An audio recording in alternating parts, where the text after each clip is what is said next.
Hello everyone, welcome to my YouTube channel. So అందరూ previous video చూసారనుకుంటున్నాను. And previous video వచ్చి G codes and M codes అని చెప్పాను. అందులో ఓన్లీ ఎమ్ కోడ్స్ మాత్రం ఎక్స్ప్లెయిన్ చేశాను. సో ఇప్పుడు తెలుసుకుందాం మనం ఈ వీడియోలో జీ కోడ్స్ అని. అండ్ ఎవరైనా యూట్యూబ్ ఛానల్ ఎవరైనా సబ్స్క్రైబ్ చేసుకోకుండా ఉంటే ప్లీజ్ డూ సబ్స్క్రైబ్. ఎందుకంటే ఈ ప్రోగ్రామింగ్ క్లాసెస్ అనేది మన కోసమే పెట్టాను. అండ్ మనం ప్రోగ్రామింగ్ అనేది పర్ఫెక్ట్గా నేర్చుకోవచ్చు ఈ క్లాస్లో. సో సబ్స్క్రైబ్ చేసుకోవాలని రావాలని సబ్స్క్రైబ్ చేసుకోండి. Please do follow. ఓకే, ఇవాళ జీ కోడ్స్ అంటే ఏంటో తెలుసుకుందాం. జీ కోడ్స్ అంటే జామెట్రిక్ కోడ్స్. సో ఇది నీ యాక్సిస్ని కంట్రోల్ చేయడం కోసం యూజ్ చేస్తారు. అండ్ యాక్సిస్ మూమెంట్ ఎలా ఉండాలి అనేది మనకి జీ కోడ్లో ఇస్తాము. ఓకే, జీ కోడ్ ద్వారా మిషన్కి కమాండ్ పంపుతాము. ఓకే, దెన్ G0 అంటే ఏంటి? G0 అంటే ర్యాపిడ్ మూమెంట్. అంటే నీ మిషన్ యాక్చువల్గా నీ స్పిండిల్ ఇక్కడ ఉంటుంది. Okay, but machine home position అనేది ఇక్కడ ఉంటుంది. సో ఒక యాక్సిస్ అనేది ఎప్పుడు కూడా ఒక ఫీడ్ ఎంత ఫీడ్లో మూవ్ అవ్వాలనేది నువ్వు మెన్షన్ చేయాలి. సో ఈ G0 కమాండ్ అనేది యూజ్ చేసావంటే నువ్వు ఈ పాయింట్కి రావాలి. సో ఇక్కడ నువ్వు గ్రాఫ్ కింద తీసుకో. నీ మిషన్ అనేది నీ స్పిండిల్ ఇది X0, X ఇది, Z ఇది అనుకో. ఓకే, ఇది Z. సో అప్పుడు నువ్వు ఈ మిషన్ అనేది ఒక పాయింట్ ఇవ్వాలి, కోఆర్డినేట్స్ ఇవ్వాలి దానికి, ఏ పాయింట్కి వచ్చి మిషన్ ఆగాలని చెప్పి. సో G0 X10 Z20 అని ఇచ్చావనుకో. సో మిషన్కి ఒక ర్యాపిడ్ అంటే ఒక ఫిక్స్డ్ ఫీడ్ రేట్ అనేది ఉంటుంది. 20,000 mm/min or 10,000 mm/min machine capacity బట్టి. సో ఆ ఫీడ్ రేట్లో అది ఆటోమేటిక్గా నీ పాయింట్కి అనేది వచ్చి యాక్సిస్ అనేది ఆగుద్ది. ఓకే, అండ్ నెక్స్ట్ ఇది ర్యాపిడ్ మూమెంట్. ఇది మనం సైకిల్ టైం తగ్గించడానికి కానీ మిషన్ యొక్క మూమెంట్స్ ఫాస్ట్ చేయడం కానీ అన్నెసరీ మూమెంట్స్ దగ్గర యాక్సిస్ని ఫాస్ట్గా మూవ్ చేయడానికి యూజ్ చేస్తారు. Okay, next G01 linear movement of axis. అంటే నీ యాక్సిస్ అనేది ఒక పాయింట్ నుంచి ఒక పాయింట్కి ఓన్లీ లీనియర్ డైరెక్షన్లో మాత్రమే మూవ్ అవుతుంది. ఏదో straight or left or parallel or cross line, anything ఏదన్నా సరే ఒక పాయింట్ నుంచి ఒక పాయింట్కి ఓన్లీ స్ట్రైట్ లైన్లోనే యాక్సిస్ మూవ్ చేయడం జరుగుద్ది. ఓకే, సో అది ఈ ఒక పాయింట్ ఇది జెడ్ ఒక హోమ్ పొజిషన్ ఒక 100 mm పొజిషన్ నుంచి 10 mm పొజిషన్కి రావడానికి కమాండ్ ఇస్తారు. G01 X100.0 F ఇవ్వాలి. Okay, F 0.1. ఇప్పుడు మీరు G01 ఇచ్చారు, X100.0 ఇచ్చారు, ఫీడ్ ఇచ్చారు. అంటే ఇక్కడ మీకు ఈ వరకు ఈ కమాండ్ అనేది మీరు ఫుల్ఫిల్ చేశారు. బట్ అయినా సరే నీ యాక్సిస్ మూవ్ అవ్వదు. ఎందుకంటే G01 F ఇచ్చినప్పుడు ఎప్పుడూ కూడా నీ స్పిండిల్ అనేది రొటేట్ అవ్వాలి. నీ స్పిండిల్ రొటేట్ అవుతానే ఈ కమాండ్ అనేది మూమెంట్ అవుతుంది. ఎందుకంటే G01 ఫీడ్ ఎప్పుడు mm/revolution అనమాట. ఓకే, మన మిషన్ అనేది mm/revolutionలో మాత్రమే జరుగుద్ది. సో ఆ టైంలో అంటే ఏంటిది, ఒక రెవల్యూషన్కి ఎంత తిరగాలనేది నువ్వు ఇచ్చిన కమాండ్ ప్రకారంగా ఫీడ్ 0.1 ఇచ్చావు అంటే ఒక రెవల్యూషన్లో నా యాక్సిస్ అనేది 0.1 అడ్వాన్స్ అవ్వాలని అర్థం. నువ్వు అక్కడ స్పిండిల్లో రొటేట్ చేయకపోతే అప్పుడు యాక్సిస్ ఎందుకు మూవ్ అవ్వదు. సో ఎప్పుడైనా G01 కమాండ్ ఇచ్చినప్పుడు ఎంతో కొంత స్పిండిల్ స్పీడ్ అనేది ఉండాలి, అప్పుడు మాత్రం యాక్సిస్ మూవ్ అవుతుంది. లైక్ G02 అంటే ఏంటంటే నీ యాక్సిస్ అనేది కర్వ్లో ఫామ్ అవ్వడానికి. ఓకే, నీ టూల్ డైరెక్షన్ అనేది కర్వ్లో ఇలా రొటేట్ అవ్వాలంటే ఈ G02 అనేది యూజ్ చేస్తాము. సో ఈ పాయింట్ నుంచి ఈ పాయింట్కి మనం ఇవ్వాలి. అండ్ దీన్ని clock wise direction of axis. నీ మిషన్ అనేది నీ టూల్ అనేది క్లాక్ వైజ్ డైరెక్షన్లో రొటేట్ అవుతుంది కాబట్టి G02 యూజ్ చేసినప్పుడు టూల్ ఇలా మూవ్ అవుతుంది అనమాట. ఓకే, అండ్ G03 అంటే కౌంటర్ క్లాక్ వైజ్ అంటే మీకు తెలుసు. So this is counter clock wise. అంటే నీ వాచ్ యొక్క గడియారం చూసారంటే మన వాచ్లో అన్ని ఇండెక్సెస్ కూడా మనకి క్లాక్ వైజ్లో రొటేట్ అవుతాయి. సో అది clock wise direction. And anti clock wise అంటే దానికి రివర్స్లో రొటేట్ అవ్వడాన్ని యాంటీ క్లాక్ వైజ్ అని పిలుస్తాము. Okay, so that is G02 and G03. And G04 అంటే డ్వెల్ టైం. ఒక మిషన్ ఒక యాక్సిస్ అనేది ఒక దగ్గర కొంతకాలం వరకు ఆగడంనే G04 అని యూజ్ చేస్తారు. సో G04 X అనే కమాండ్ యూజ్ చేస్తాము. అక్కడ టైమింగ్కి 1.0 సెకండ్ ఇస్తాము. ఎండ్ ఆఫ్ బ్లాక్ అంటే ఏంటంటే G04 అనేది డ్వెల్ టైము, అంటే ఎంతసేపు ఆగాలి. ఇంపార్టెంట్ కదా, నువ్వు G04 అని ఇచ్చేస్తే అవుతుందా? ఎంతసేపు ఆగాలి మిషన్కి అర్థం అవ్వాలి కదా. నేను నిమిషం ఆగాల, 1 hour ఆగాల, 1 day ఆగాల అనేది నువ్వు దానికి మెన్షన్ చేయాలి. సో అక్కడ నీకేంటి 1 second ఆగితే చాలు. అదే 0.5 సెకండ్ అంటే 0.5 ఇస్తావు, లేదు 10 సెకండ్స్ అంటే x 10.0 ఇస్తాము. Okay, so that is dwell time. So machine అనేది హోల్డ్ అవ్వడం కోసం యూస్ చేస్తారు. And G10 program data input. Okay, and ఇది ఏంటంటే నీ యొక్క యాక్సెసెస్ కానీ ఏమైనా డేటా ఇచ్చావంట దీన్ని G10 ఆఫ్సెట్స్లో సేవ్ చేసుకుంటుంది. ఇది మిల్లింగ్ రన్ చేస్తున్న వాళ్ళకి అర్థమవుతుంది.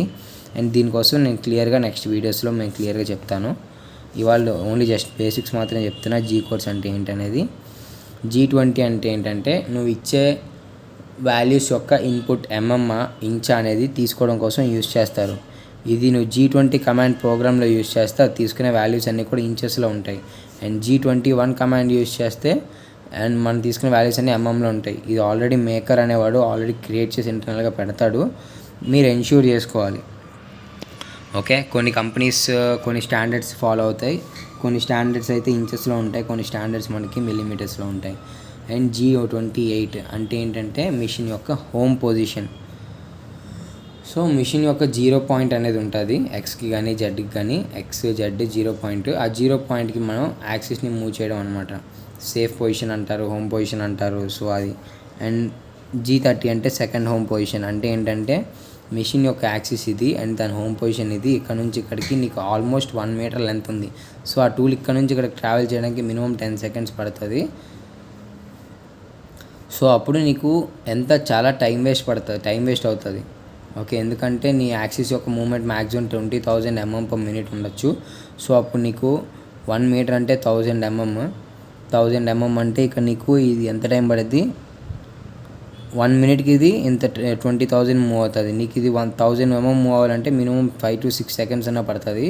సో ఆ టైం కవరేజ్ చేయడం కోసం మనం ఇక్కడ సెకండ్ హోమ్ పొజిషన్ అనేది క్రియేట్ చేస్తాము. ఇది మన మెయింటెనెన్స్ డిపార్ట్మెంట్ ఎవరికైనా చెప్పారంటే వాళ్ళు చేస్తారు. ఈ కమాండ్ అప్పుడు G30 కమాండ్ యూస్ చేసినప్పుడు ఈ హోమ్ పొజిషన్కి వెళ్ళి యాక్సిస్ ఆగుద్ది. నీ నెక్స్ట్ సైకిల్ రన్ అవుతున్నప్పుడు ఇక్కడ నుంచి మాత్రమే నీ యాక్సిస్ స్టార్ట్ అవుతుంది, ఇక్కడ వరకు వెళ్ళక్కర్లేదు. You can save cycle times. And next G40, 41, 42. ఈ G40, 41, 42 అనేది ఎలా వచ్చింది అంటే ఒక రేడియస్ ఉంది. ఓకే, అండ్ మీ ఇన్సెట్ ఉంది ఇలా.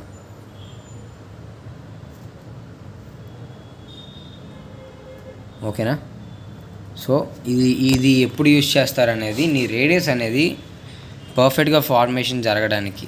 ఓకే, నువ్వు వాల్యూ ఇస్తున్నావు, నీకు ఇక్కడ 2 mm రేడియస్ కావాలి, R2.0. నీ ఇన్సెట్ రేడియస్ ఈ కార్నర్ వచ్చి 0.8. నీకు ఇక్కడ G02 కమాండ్ యూస్ చేసి నువ్వు యూస్ చేస్తున్నావు. బట్ నీ రేడియస్ ఫార్మేషన్ అనేది కూడా కటింగ్ డైరెక్షన్ బట్టి, కటింగ్ యాంగిల్ బట్టి మారిపోతుంది. ఫర్ ఎగ్జాంపుల్ ఇవి చూడు, నీకు ఇదంతా టర్న్ అవ్వాలంటే ఈ ఫేస్తో టర్న్ అవుతుంది, బట్ ఇది టర్న్ అవ్వాలంటే ఈ ఫేస్తో టర్న్ అవుతుంది, బట్ ఈ పాయింట్ అనేది ఈ పాయింట్తో టచ్ అవుతుంది. ఓకే, సో ఇక్కడ నీకు ఒక్కొక్క టచ్ పాయింట్ అనేది ఒక్కొక్క డైరెక్షన్ బట్టి మారిపోతూ ఉంటుంది అండ్ దాని కటింగ్ ఫేస్ బట్టి మారుతుంది. సో అది కంట్రోల్ చేయడం కోసం యూస్ చేసేవే G40, 41, 42. ఓకే, అంటే ఇప్పుడు ఏంటంటే నువ్వు ఈ G41 యూస్ చేసి ప్రోగ్రామ్ రాసావంటే ఓకే, దీనికి మనం ఆఫ్సెట్లో రేడియస్లో 0.8 అని ఇవ్వాలి. టూల్ నెంబర్ 3 అయితే 3, 1 అయితే 1, ఏదైతే ఆ టూల్లో రేడియస్లో 0.8 ఇవ్వాలి. అది ఇచ్చినప్పుడు ఓకే అది క్యాలిక్యులేట్ చేసుకుంటుంది. ఓకే, నా మెయిన్ పాయింట్ టూల్ యొక్క మెయిన్ పాయింట్ ఇది, ఇటు పక్క 0.4 mm, ఇటు పక్క 0.4 mm, అండ్ ఇది కట్ చేస్తున్నప్పుడు 0.4 దగ్గర మూవ్ అవుతుంది. అండ్ ఈ పాయింట్కి వచ్చేసరికి ఈ కటింగ్ పాయింట్ ఉన్నప్పుడు నీ యాక్సిస్ ఫర్ ఎగ్జాంపుల్ 20 mm వెళ్ళాలన్నప్పుడు 19.6కే వెళ్తుంది, ఎందుకంటే నీకు ఇక్కడ నుంచి ఇక్కడికి 0.4 అనేది ఉంది కాబట్టి.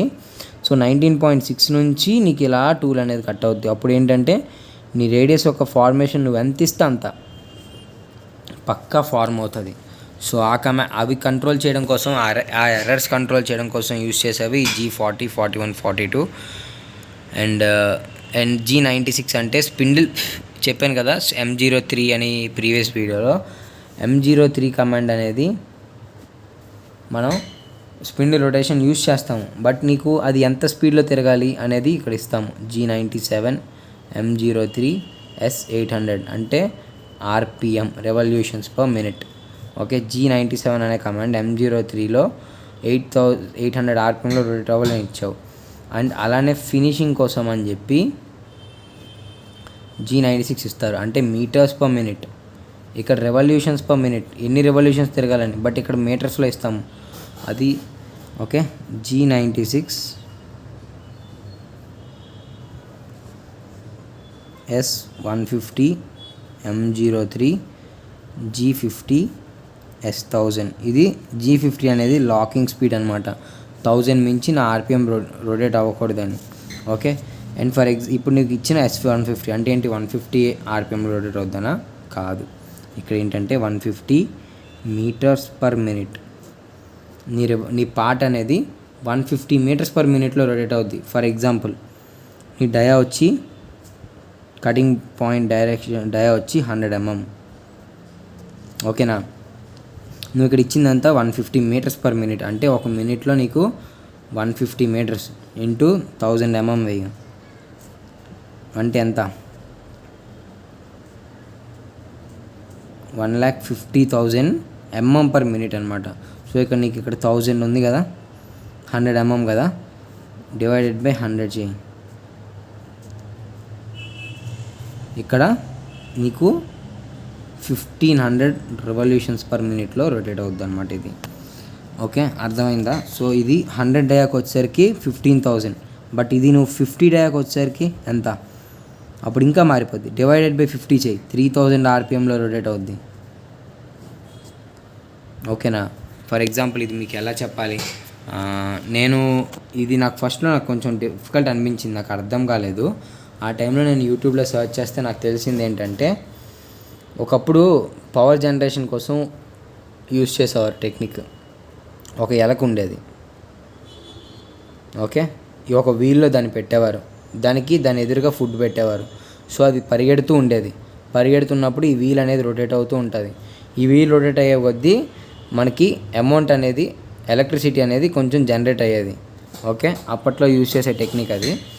సో దాని తర్వాత దీని డయామీటర్ వచ్చి 100 mm అనుకో.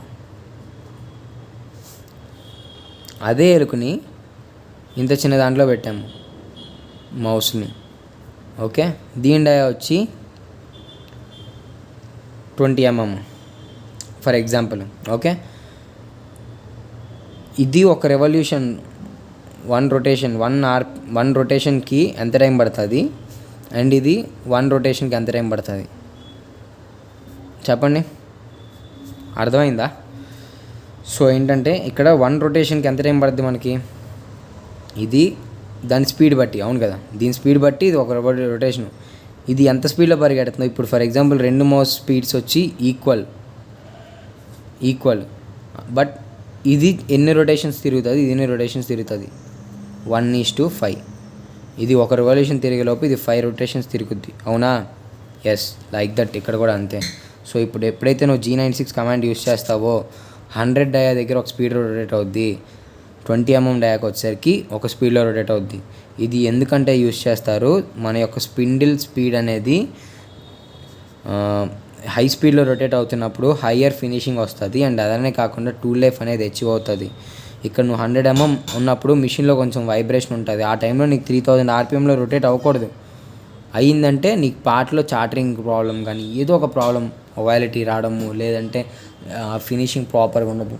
బట్ అదే నువ్వు 0కి వచ్చేసరికి ఇక్కడ నీకు వైబ్రేషన్స్ ఉండవు, తక్కువ ఉంటాయి, అండ్ అలానే కదా కాన్స్టెంట్ ఉంటుంది ఇక్కడ పార్ట్ అనేది. సో అప్పుడు నువ్వు హైయర్ ఆర్పిఎంలో రొటేట్ చేసినప్పుడు నీకు ఫినిషింగ్ బాగుంటుంది. సో దాన్ని అందుకే కాన్స్టెంట్ సర్ఫేస్ స్పీడ్ అని పిలుస్తారు, సర్ఫేస్ స్పిండిల్ స్పీడ్ అని కూడా పిలుస్తారు. సో సర్ఫేస్ బట్టి, అంటే నీ యొక్క డయామీటర్ బట్టి స్పిండిల్ అనేది రొటేట్ అవుద్ది. సో అర్థమైంది అనుకుంటున్నా, G96 అంటే constant surface spindle speed, and S50 అనేది మీటర్స్ పర్ మినిట్, M03 అనేది clock wise direction, sorry, and G50 అంటే ఇప్పుడు అడగండి లాకింగ్ స్పీడ్. చెప్పాను కదా, ఇక్కడ 100 mm డయామీటర్ అన్నప్పుడు నువ్వు 150 మీటర్స్ ఇచ్చినప్పుడు 1500 ఆర్పిఎంలో రొటేట్ అవుద్ది, బట్ అంతే రొటేట్ అవుద్ది, ఎందుకంటే నువ్వు ఇక్కడ 1000కి లాక్ చేసేసావు కాబట్టి. అర్థమైందా? సో ఇక్కడ నువ్వు 1000కి లాక్ చేసేసావు కాబట్టి అది 1000 మించి ఆర్పిఎం వెళ్దు. ఇప్పుడు నువ్వు 200 mలో వెళ్తుంది అనుకో, అప్పుడు 750లో రొటేట్ అవుద్ది అలా. సో అందుకు ఈ ఆర్పిఎమ్స్ కానీ ఈ G96 యూస్ చేస్తాము. అండ్ G97 అంటే ఏంటంటే కాన్స్టెంట్ స్పిండిల్ స్పీడ్ నువ్వు ఇచ్చుకోవచ్చు G97 M03S 800. సో 800 RPM అంటే 800లోనే రొటేట్ అవుతుంది, దాని నుంచి రొటేట్ అవుతుంది. So that's it for today. ఈరోజు జీ కోడ్స్ బేసిక్స్ ఏంటంటే తెలుసుకున్నాము. మీకు ఏమైనా అర్థం అవ్వకపోతే ప్లీజ్ కమెంట్ సెక్షన్లో తెలియజేయండి. నేను డీటెయిల్గా నెక్స్ట్ వీడియోలో ఎక్స్ప్లెయిన్ చేస్తాను. ఒకవేళ అర్థమయ్యేలా చెప్పలేకపోయి ఉంటే నేను మళ్ళీ ఇంకా మీకు అర్థమయ్యేలా చెప్పడానికి ట్రై చేస్తాను. అండ్ నెక్స్ట్ ఇంకా డీటెయిల్గా జీ కోడ్స్ కోసం చెప్తాను. కొన్ని జీ కోడ్స్ ఉన్నాయి మిల్లింగ్ కోసం కానీ, సైకిల్ కోడ్స్ కానీ, క్యానెట్ సైకిల్స్ అని కొన్ని ఉన్నాయి. ఫస్ట్ ఈ బేసిక్స్ అనేవి తెలుసుకోండి, ఓకేనా. మీరు ఏ సిఎన్సి ఆపరేటింగ్ చేస్తున్నా సరే, సిఎన్సి నేర్చుకోవాలన్నా సరే, ఫస్ట్ మీకు రావాల్సింది G codes and M codes and what is machine and అసలు ఆఫ్సెట్ అంటే ఏంటి, ఎలా ఆఫ్సెట్ అంటే ఏంటో తెలుసుకుంటే చాలు, ఓకే. అండ్ ఇవి తెలుసుకోండి ప్రెజెంట్ బేసిక్స్. అండ్ మీకు ఇంకా నెక్స్ట్ క్యానెట్ సైకిల్స్ అనేవి కొన్ని ఉంటాయి, అవి నేను నెక్స్ట్ క్లాస్లో మీకు చెప్తాను. అండ్ దాని తర్వాత ప్రతి ఒక్క క్లాసులో G0 కమాండ్ ఎక్కడ యూజ్ చేస్తారు అండ్ ప్రోగ్రామ్ ఎలా రాస్తారు అండ్ G01కి ఎలా రాస్తారు, ప్రతి ఒక్క జీ కోడ్కి నెక్స్ట్ ప్రతి ఒక్క వీడియోలో నేను ఒక్కొక్క వీడియో రిలీజ్ చేస్తాను. Please do subscribe CNC works Telugu and please watch చేయండి. అండ్ ప్రతి సండే ఒక వీడియో రిలీజ్ చేస్తాను, okay. Thank you so much.